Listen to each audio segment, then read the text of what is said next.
Hello, আসসালামু আলাইকুম। Welcome to YouTube channel সদ্য সাহেব। আজকের ভিডিওটা শুরু হচ্ছে আজিমপুর কবরস্থান থেকে। কবরস্থান থেকে কেন শুরু করলাম, এটা একটা বিশেষ রিজন আছে। সেটা হচ্ছে যত দর্শক আছে বাংলাদেশে, দর্শনকারীদের একটাই স্থান, সেটা হচ্ছে কবরস্থান।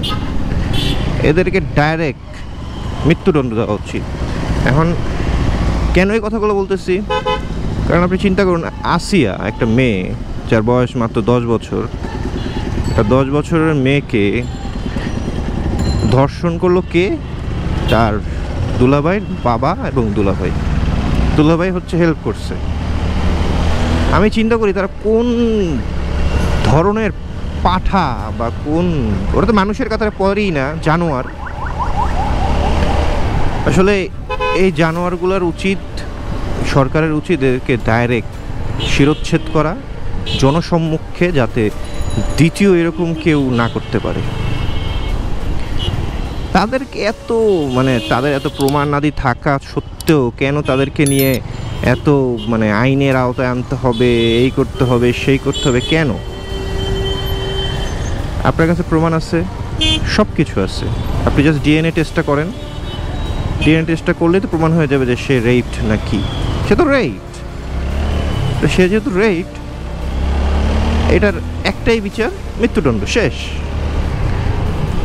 আর আমি অ্যাজ এ হিউম্যান, একটা মানুষ, একটা পুরুষ হিসেবে আসলে লজ্জিত আসিয়ার কাছে। আসিয়া না, পুরো বাংলাদেশের জনগণের কাছে লজ্জিত যে এরকম একটা স্বাধীন দেশে এরকম ঘটনা ঘটবে।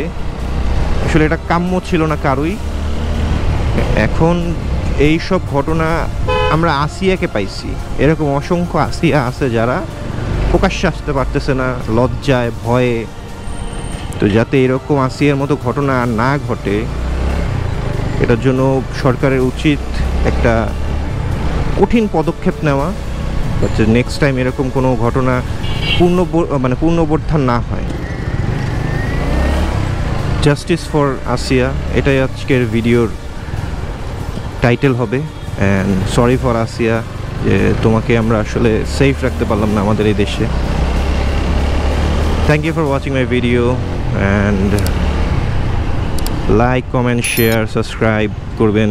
আসলে এগুলো বলতে মন চাইতেছে না, তারপরও কমেন্ট বক্সে এসে বলে যাবেন যে আসিয়ার যে দর্শকরা, তাদের সাথে কি করা যায়, এবং আপনাদের মতে তাদের কি অবস্থা হওয়া উচিত। Thank you for watching. আল্লাহ হাফেজ, ভালো থাকবেন।